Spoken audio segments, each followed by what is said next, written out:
La tromperie dévoilée. L'énorme vaisseau extraterrestre émergea de l'hyperespace tel un dieu métallique perçant la réalité elle-même. Sa coque argentée et lisse brillait sous la lumière lointaine de Sol, éclipsant la lune de la Terre alors qu'il se positionnait en orbite haute.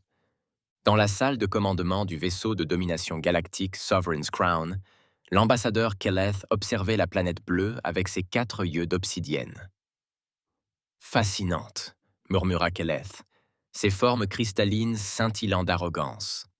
Un autre monde primitif s'avançant à tâtons dans le cosmos. Ils maîtrisent à peine la fusion nucléaire. Son second, Virac, acquiesça d'un hochement de tête. Leurs plateformes orbitales sont des constructions rudimentaires, monseigneur. Leurs satellites ne semblent être que des relais de communication et des moniteurs météorologiques. Je ne détecte aucune présence militaire significative. Le rire de Calith résonna dans la chambre comme du verre brisé. Bien sûr que non. Ce sont des bébés qui jouent avec des jouets. Appliquez le protocole standard de premier contact. Nous les intégrerons au Dominion en un cycle. Ce que les extraterrestres ignoraient, c'est que sous l'apparence primitive de la Terre se cachait la supercherie la plus élaborée de l'histoire humaine. Depuis plus d'un siècle, l'humanité se préparait. Chaque avancée spatiale publique, chaque satellite visible, chaque excursion lunaire étaient des mises en scène soigneusement orchestrées pour dissimuler les véritables capacités de la Terre. Au plus profond de l'océan Pacifique, dans une installation qui n'existait officiellement pas, la capitaine Sarah Jong se tenait devant le Conseil combiné de défense de la Terre. Son uniforme noir était dépourvu d'insigne, mais tous savaient qu'elle commandait le premier véritable vaisseau de guerre de l'humanité. « Le Phénix est prêt, conseiller », annonça-t-elle d'une voix ferme malgré l'intensité du moment. « Tous les systèmes sont au vert. La flotte attend vos ordres. » Le général Marcus Thompson, chef de la force de défense secrète de la Terre, se pencha en avant. Le vaisseau du Dominion a établi le contact. Ils transmettent leurs demandes d'intégration standard. « Laissez-les faire », répondit la directrice Elena Vasquez depuis son écran holographique. Plus ils nous croient impuissants, plus notre avantage est grand. Sarah plissa les yeux. Combien de temps allons-nous maintenir cette mascarade? Jusqu'à ce qu'ils s'engagent, répondit Thompson. Une fois leurs équipes d'intégration envoyées sur la planète, nous attaquons. Sur Terre, l'ambassadeur Caleth transmettait son message aux dirigeants du monde. Sa forme holographique apparaissait sur tous les écrans. Ses traits cristallins formant ce qu'il considérait comme une expression bienveillante. Des traits cristallins disposés dans ce qu'il considérait comme une expression bienveillante. « Peuple de la Terre », commença-t-il, « réjouissez-vous, le domaine galactique vous accueille dans sa grande civilisation. Abandonnez votre souveraineté et nous vous guiderons vers la prospérité. Résistez et vous subirez des conséquences incompréhensibles. » À New York, la présidente Harrison regardait la retransmission avec une expression de peur soigneusement préparée. Autour d'elle, des conseillers ignorant tout des véritables capacités de la Terre paniquaient sincèrement. Leur réaction était authentique, exactement celle que les extraterrestres s'attendaient à voir. Pendant ce temps, cachés dans des cratères lunaires, sous des fosses océaniques et camouflés dans des champs d'astéroïdes, la véritable flotte humaine prenait de l'ampleur. Le Phénix, vaisseau amiral de la marine spatiale terrestre, dépassait tout ce que le public imaginait. 500 mètres de blindage avancé, un blindage quantique et des systèmes d'armes qui feraient douter la supériorité du Dominion. Le commandant Adrian Rivers vérifiait l'état de préparation de sa force terrestre depuis son centre de commandement sous le mont Everest. « Toutes les unités se déclarent prêtes au combat, capitaine.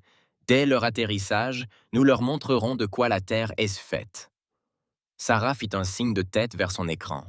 « Bonne chasse, Adrian. On s'occupe de tout ici. » Comme prévu, le Dominion a déployé ses modules d'intégration. Des centaines de petits vaisseaux sont descendus vers les principaux centres de population, chacun transportant des administrateurs prêts à prendre le contrôle. Kelith observait depuis son trône, planifiant déjà les ressources à extraire en premier. Leurs dirigeants semblent dociles, les ressources à extraire en premier. Leurs dirigeants semblent dociles, rapporta Virik. Aucune réponse militaire n'a été détectée. Comme prévu, répondit Khalid. Les espèces primitives choisissent toujours la soumission plutôt que l'annihilation. C'est alors que tout a basculé. Du côté obscur de la Lune, le phénix a émergé. Sa coque noire était presque invisible dans l'espace, mais sa présence était indéniable tandis qu'il accélérait vers le vaisseau du Dominion. Simultanément, des installations cachées sur Terre ouvrirent leurs portes anti-explosion. Des centaines de chasseurs atmosphériques surgirent de hangars souterrains, propulsés par leurs moteurs anti-gravité vers les capsules d'intégration descendante. Des moteurs gravitationnels les propulsaient vers les capsules d'intégration descendante. Près du vide, s'exclama Virik, tandis que ses capteurs détectaient enfin la flotte en approche. Ambassadeur, nous détectons plusieurs vaisseaux hostiles. Kelith se leva, sa forme cristalline vacillant d'incrédulité. Impossible. Nos scanners le montraient. Champ de masquage quantique. La voix de Sarah coupa leur communication. Nous dissimulons nos véritables capacités depuis des générations, attendant que quelqu'un comme vous commette l'erreur de nous sous-estimer. Le phénix ouvrit le feu. Des faisceaux de particules conçus spécifiquement pour pénétrer les boucliers du Dominion frappèrent la couronne du souverain avec une précision dévastatrice. L'immense vaisseau extraterrestre trembla sous l'assaut. Dans le ciel terrestre, des chasseurs atmosphériques attaquèrent les les capsules d'intégration. Des armes humaines sophistiquées détruisirent des vaisseaux extraterrestres conçus pour intimider les primitifs, et non pour affronter une réelle résistance. À toutes les forces du Dominion, annonça Sarah, ici le capitaine Zhang du commandement de la défense terrestre. Vous avez une chance de vous retirer pacifiquement. Poursuivez votre invasion, et nous démontrerons notre primitivité. La rage de Khalid se manifesta par des motifs géométriques nets sur sa peau cristalline. Vous osez menacer le Dominion. Nous avons conquis 1000 mondes. Vous osez menacer le Dominion. Nous avons conquis 1000 mondes. Et aucun d'eux ne t'a vu venir, répondit froidement Sarah. Nous, oui. Nous étudions tes tactiques, analysons ta technologie, et nous préparons pour ce jour, depuis avant même que ton empire n'atteigne ce bras de la galaxie. Le phénix lança une salve de torpilles quantiques. Les boucliers du Dominion, conçus pour résister aux armes énergétiques des civilisations moins avancées, cédèrent sous l'assaut. Des explosions secondaires se répercutèrent sur sa coque. Sur Terre, les forces terrestres d'Adrian surgirent de bunkers cachés. Des unités blindées motorisées attaquèrent les troupes du Dominion débarquées avec une efficacité redoutable. Les extraterrestres, s'attendant à affronter des civils effrayés, se retrouvèrent aux prises avec des soldats équipés d'une technologie rivalisant avec la leur. Ambassadeur. Virak cria par-dessus le chaos. Nos forces terrestres sont submergées. Les humains disposent d'armes énergétiques, de drones de combat, de boucliers tactiques. Comment demanda Khaleth. Comment ont-ils pu nous cacher cela?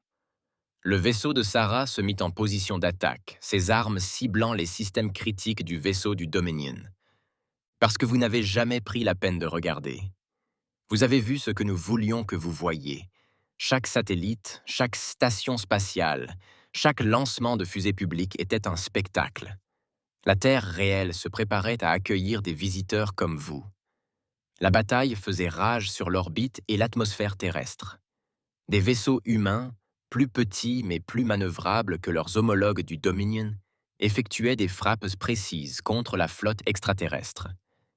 Des systèmes d'IA avancés coordonnèrent leurs attaques à la milliseconde près. Le capitaine de corvette James Chen mena son escadron de chasseurs contre un groupe de croiseurs Dominion. La formation Delta cibla leur groupe de moteurs. Les canons à plasma de son escadron atteignirent leur cible. Les croiseurs, conçus pour intimider les mondes primitifs, se révélèrent vulnérables aux armes spécialement conçues par la Terre. De retour à bord du Sovereign's Crown, Khaleth vit sa force d'invasion s'effondrer. Signal à la flotte. Retraite totale. Mais la Terre n'avait pas fini de faire valoir son point de vue.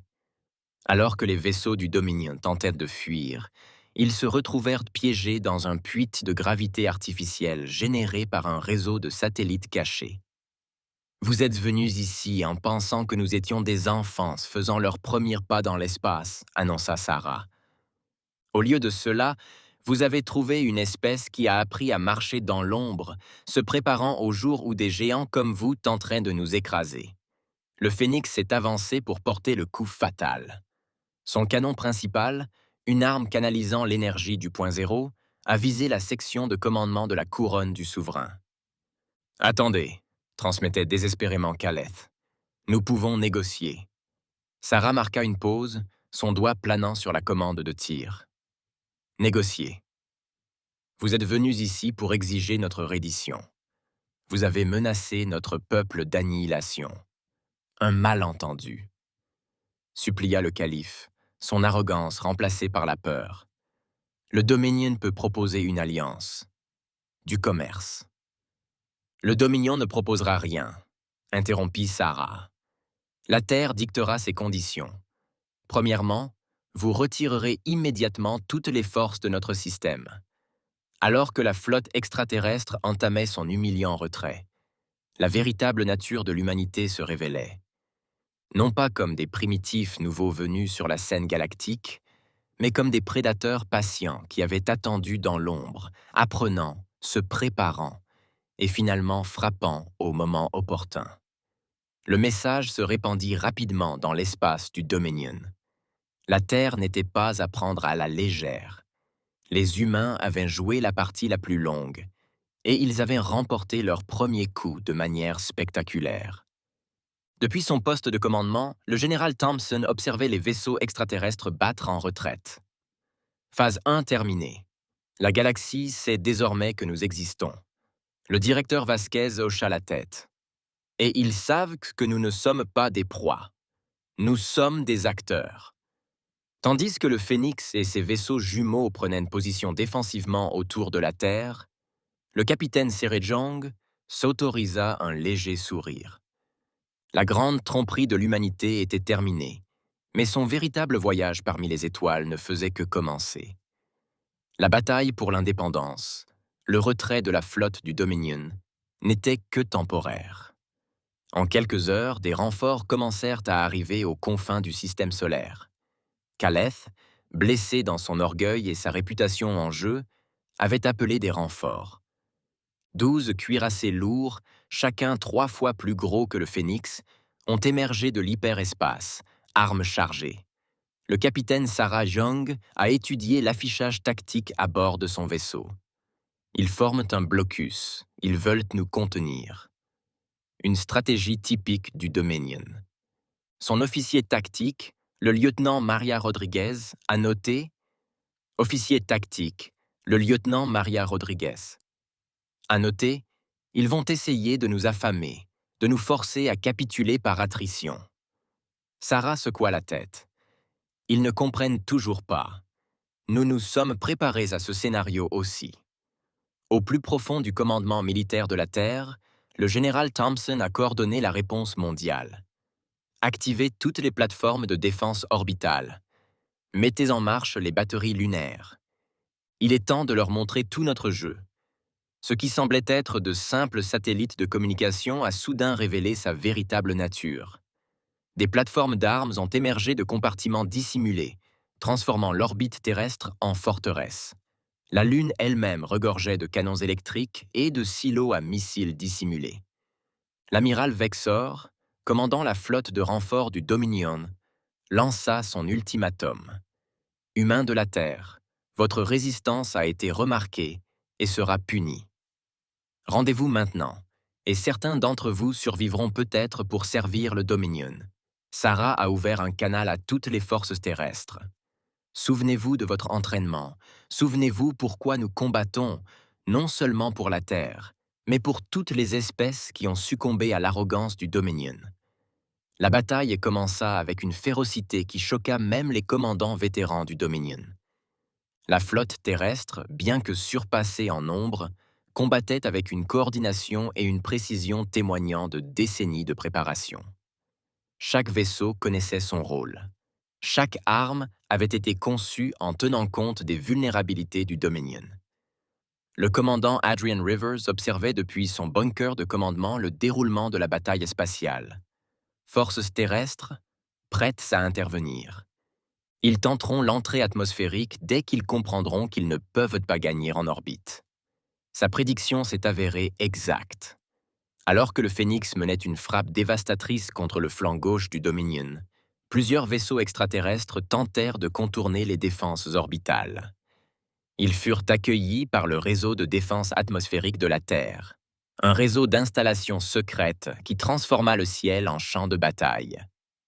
Des batteries à plasma s'engagent, rapporta le capitaine Lisa Wang depuis sa position dans l'Himalaya. Cible verrouillée. Des faisceaux de plasma surchauffés jaillissent vers le haut, transperçant les vaisseaux de largage du Dominion comme du papier. Les survivants aux affrontent des drones intercepteurs lancés depuis des silos camouflés sur tous les continents. Dans l'espace, la bataille atteint son paroxysme. Le Phénix engagea directement le vaisseau amiral de l'amiral Vexor, associant sa puissance de feu à une tactique et une technologie supérieures. Sarah avait étudié la doctrine de combat du Dominion pendant des années, anticipant leurs moindres mouvements. À bâbord, commanda-t-elle, tandis que le cuirassé extraterrestre tirait son canon principal. Le Phénix roula, manquant l'énorme rayon d'énergie de quelques mètres. Riposte. Toutes les batteries avant. La réponse du vaisseau de guerre humain fut dévastatrice. Des torpilles quantiques et des faisceaux de particules ont percuté les boucliers du vaisseau amiral du Dominion, exploitant les faiblesses identifiées après des années d'analyse. L'escadron de chasseurs du lieutenant Chen a traversé le chaos, ciblant les systèmes critiques des vaisseaux ennemis. Souvenez-vous, les gens, ils dépendent fortement du commandement centralisé. Si leurs réseaux de communication sont détruits, ils s'effondrent. Son escadron a exécuté une attaque parfaite, détruisant les antennes de 3 croiseurs du Dominion. Sans coordination, les vaisseaux extraterrestres ont commencé à tirer de manière erratique, certains touchant même leurs propres alliés. Sur Terre, la bataille au sol s'est intensifiée. Les troupes de choc du Dominion, génétiquement conçues pour le combat, affrontaient des soldats humains en armures assistées. Mais là où les extraterrestres misaient sur la force brute, les humains employaient tactique, technologie et détermination. Le sergent David Kim mena son escouade à travers les ruines de Séoul, où les forces du Dominion avaient établi une tête de pont, perturbateur neurologique prêt à mon signal. Les soldats humains activèrent des dispositifs qui perturbèrent la communication entre les esprits collectifs des extraterrestres. Soudain isolés de leur groupe, les troupes du Dominion devinrent désorientées et devinrent des cibles faciles pour des frappes de précision. De retour en orbite, la situation s'inversait. Le Phénix avait paralysé le vaisseau amiral de l'amiral Vexor, et la flotte terrestre démantelait systématiquement le blocus du Dominion.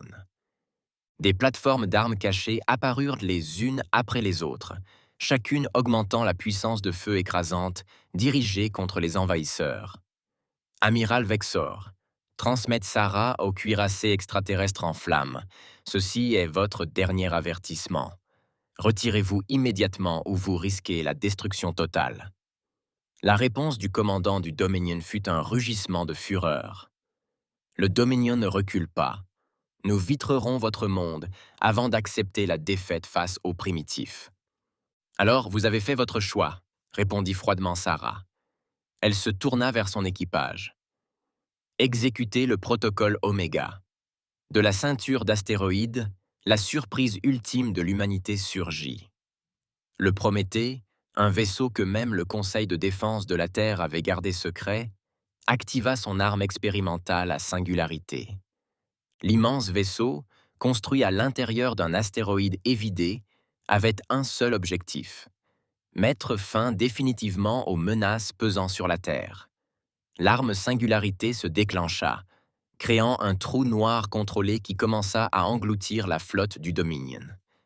Les vaisseaux furent déchiquetés par des forces gravitationnelles dépassant leur capacité de résistance. Le cuirassé de l'amiral Vexor, déjà paralysé, fut inexorablement entraîné vers l'oubli.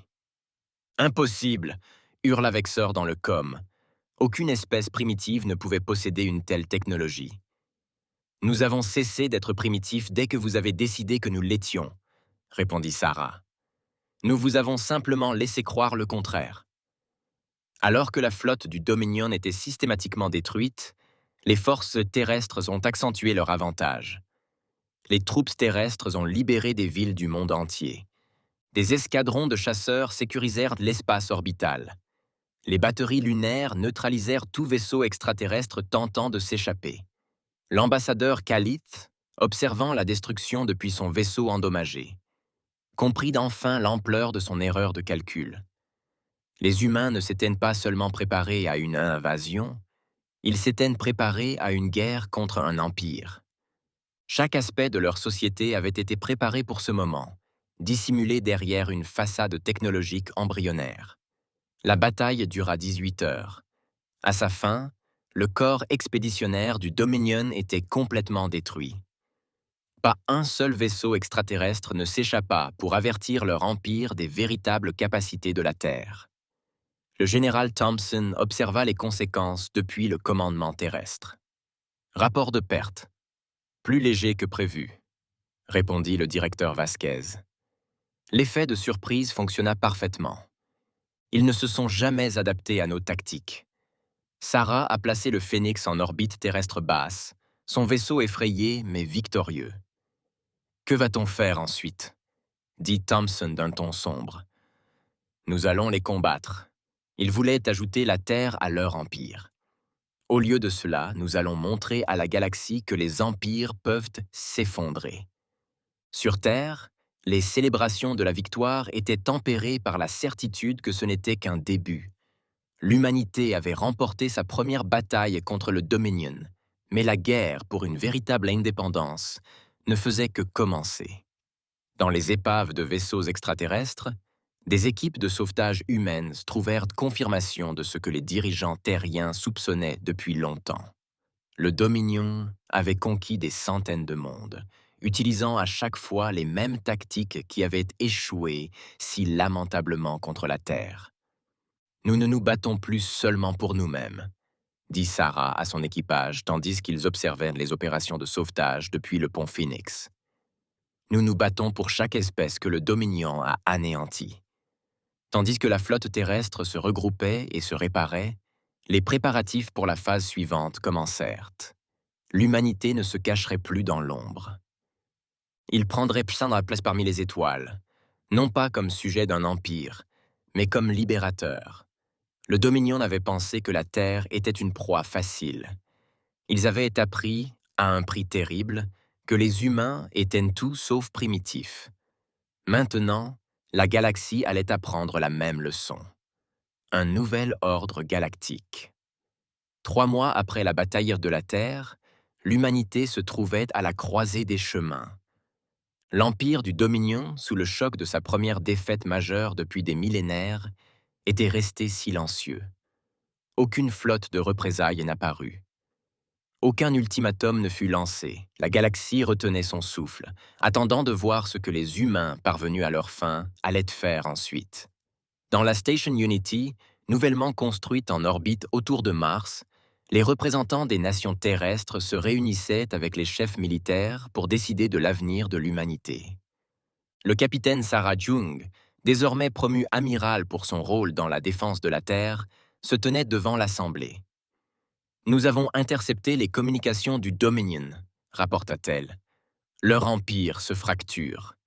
La nouvelle de leur défaite a déclenché des rébellions sur des dizaines de mondes. » Le général Thompson hocha gravement la tête. « Nous avons le choix. Nous pouvons fortifier notre système et espérer qu'il nous laisse tranquilles.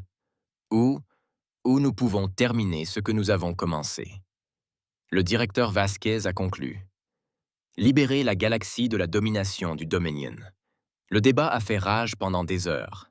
Certains ont plaidé pour l'isolement, d'autres pour la libération. Finalement, Le président Harrison a pris la parole. Pendant un siècle, nous avons caché notre force par peur. C'est fini. La Terre ne tournera pas le dos à ceux qui souffrent sous la tyrannie. La décision fut prise. L'humanité lança l'opération Constellation. Utilisant la technologie capturée par le Dominion et ses propres innovations, la flotte terrestre se développa rapidement. Le Phénix mena la première force expéditionnaire au-delà du système solaire. Leur première escale fut Kepler 186f, une planète conquise par le Dominion 50 ans plus tôt. Les Kilani, une espèce aquatique pacifique, avaient été réduits à la servitude, leurs océans exploités pour leurs ressources. L'amiral Zhang s'est adressé au commandant de la garnison du Dominion par hologramme. L'amiral Zhang s'est adressé au commandant de la garnison du Dominion par hologramme. Commandant Drax, vous avez 1 heure pour évacuer vos forces. Le commandant reptilien rit. Vous avez vaincu une flotte par ruse. Le Dominion contrôle toujours 1000 mondes. Correction, répondit Sarah. Le Dominion contrôlait 1000 mondes. Vérifiez vos journaux de communication. Alors que Drax accédait frénétiquement à ces systèmes, il découvrit la vérité. À travers le secteur, des équipes d'intervention humaines avaient déjà libéré 17 planètes. Chaque victoire suscitait de nouvelles rébellions. Le contrôle soigneusement exercé par le Dominion s'effondrait. Sarah sourit d'un air sombre. Nous sommes une espèce qui a passé un siècle à étudier chaque faiblesse de votre empire. Nous savons comment vous pensez, comment vous combattez, comment vous contrôlez, et nous avons partagé ce savoir. La libération de Kepler 186 a pris moins d'une journée. Les Kalani, voyant leurs oppresseurs fuir devant les navires humains, émergèrent des profondeurs de l'océan en signe de célébration. Leur aîné, un être d'une âge et d'une sagesse incroyables, s'approcha de la délégation humaine sur la plage. « Pourquoi nous aidez-vous » demanda-t-elle par l'intermédiaire d'un traducteur. « Que voulez-vous en échange » Le commandant Adrian Rivers, à la tête de l'équipe au sol, s'agenouilla pour la regarder dans les yeux. « Nous voulons des alliés, pas des sujets. Des amis, pas des esclaves. Le Dominion a hiérarchisé la galaxie. Nous allons en faire une communauté. La nouvelle de la campagne de libération de la Terre s'est répandue plus vite que leurs vaisseaux ne pouvaient voyager. Sur d'innombrables mondes, des mouvements de résistance cachés depuis des générations ont émergé. L'humanité leur a fourni armes, technologies et, surtout, espoir. 6 mois après le début de l'opération Constellation, l'impensable s'est produit. Une délégation des mondes du corps du Dominion a sollicité une rencontre, non pas pour menacer ou exiger, mais pour négocier. Les mondes du noyau ont sollicité une rencontre, non pas pour menacer ou exiger, mais pour négocier. La rencontre a eu lieu à bord de la Station Unity. L'exécuteur suprême Maleth, chef de ce qui restait du gouvernement du Dominion, faisait face à l'amiral Zhang de l'autre côté d'une table de conférence. Vous avez détruit en quelques mois ce que nous avons bâti pendant des millénaires, dit Maleth, sa forme cristalline ternie par l'épuisement. Nous n'avons rien détruit, corrigea Serra. Nous avons révélé la vérité. Votre empire a été bâti sur la peur et non sur la force. Dès que cette peur a disparu, votre contrôle s'est évaporé.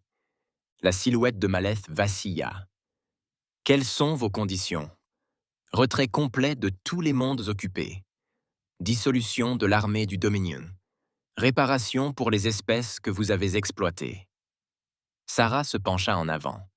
Et vous nous aiderez à établir quelque chose de nouveau. Le traité d'unité fut signé 1 an après le premier contact de la Terre avec le Dominion. Elle a établi l'Alliance galactique, une fédération volontaire de mondes fondée sur le respect mutuel et la coopération. Malgré les protestations de certains membres, la Terre a refusé de quitter l'Alliance. Nous ne nous sommes pas battus pour remplacer un empire par un autre, a expliqué le président Harrison lors de la cérémonie de signature. Nous nous sommes battus pour le droit de chaque espèce à choisir sa propre voie. Les conséquences de la chute du Dominion ont révélé l'étendue réelle de la tromperie séculaire de l'humanité. Des bases secrètes à travers le système solaire ont été découvertes. des technologies avancées ont été partagées librement avec les membres de l'Alliance. L'histoire de la patiente résistance de la Terre est devenue légendaire. L'ancien ambassadeur Caleth, désormais agent de liaison entre les vestiges du Dominion et l'Alliance, a reconnu la plus grande erreur de son peuple. Nous pensions que le progrès technologique était synonyme de sagesse. Nous pensions que seule la puissance visible comptait. La Terre nous a appris que la véritable force réside dans la patience, la préparation et la volonté de se battre pour les autres. 5 ans après le premier contact, la galaxie s'était transformée. Là où le Dominion imposait l'uniformité, l'Alliance célébrait la diversité. Les routes commerciales furent rouvertes, non pas pour l'exploitation, mais pour le bénéfice mutuel. Le savoir scientifique circula librement entre les mondes. L'amiral Sarah Jong prit sa retraite militaire pour devenir la première ambassadrice de la Terre auprès de l'Alliance galactique. Lors de sa cérémonie d'adieu à bord du Phénix, elle s'adressa une dernière fois à son équipage. Nous avons commencé ce voyage caché dans l'ombre, effrayés par ce que la galaxie pourrait nous réserver. Nous en sommes sortis. Sortis non pas en conquérants, mais en libérateurs. Souvenez-vous toujours de ceci. Nous n'avons pas gagné parce que nos armes étaient plus puissantes. Nous avons gagné parce que notre cause était juste. Le Phénix lui-même est devenu un musée en orbite autour de la Terre, en souvenir des heures de gloire de l'humanité. Des écoliers sont venus découvrir la génération qui a sauvé non seulement la Terre, mais des centaines de mondes de la tyrannie. Dans les océans de Kilani, dans les cités ruches Vaxar, sur d'innombrables planètes à travers la galaxie, des monuments ont été érigés illustrant l'apparition de vaisseaux humains dans le ciel, non pas comme des envahisseurs, mais comme des libérateurs. L'histoire de la grande tromperie de la Terre et de sa révélation majeure s'est répandue bien au-delà des frontières de l'Ancien Empire. Et une révélation plus grande encore s'est répandue bien au-delà des frontières de l'Ancien Dominion. Pourtant, l'humanité n'a jamais oublié la leçon qui a façonné son émergence. Sur la scène galactique, même si elle a partagé librement technologie et savoir. Certains secrets sont restés cachés, profondément sous la surface de la Terre, dans des installations connues seulement de quelques privilégiés, et les recherches se sont poursuivies. Le développement avançait. La préparation persistait. Car les humains avaient compris ce que le Dominion n'avait jamais compris. La plus grande force ne réside pas dans ce que l'on révèle, mais dans ce que l'on garde secret jusqu'au moment le plus crucial. Dans la salle du Grand Conseil de l'Alliance galactique, où se réunissaient les représentants d'une centaine de mondes libres, le délégué de la Terre leur rappelait souvent cette sagesse.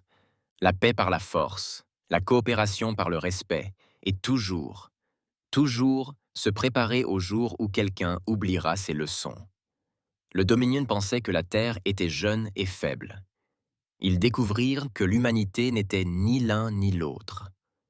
Au lieu de cela, ils découvrirent une espèce maîtrisant l'art de la patience, la science de la préparation et le courage de résister à la tyrannie, non seulement pour eux-mêmes, mais pour tous ceux qui souffraient de l'oppression. Alors que la Terre prenait sa place parmi les étoiles, non pas en tant que souverain, mais en tant qu'égaux, la galaxie a appris ce que signifiait vraiment être humain, non pas dans notre capacité de destruction, ce que signifiait vraiment être humain. Non pas dans notre capacité de destruction, même si elle était formidable, non pas dans nos réalisations technologiques, même si elles étaient impressionnantes, mais dans notre croyance inébranlable que la liberté vaut n'importe quel prix et qu'aucune espèce ne devrait s'agenouiller devant une autre. Les étoiles appartiennent désormais à tous, et l'humanité veillera à ce qu'elles le restent. Fin de l'histoire.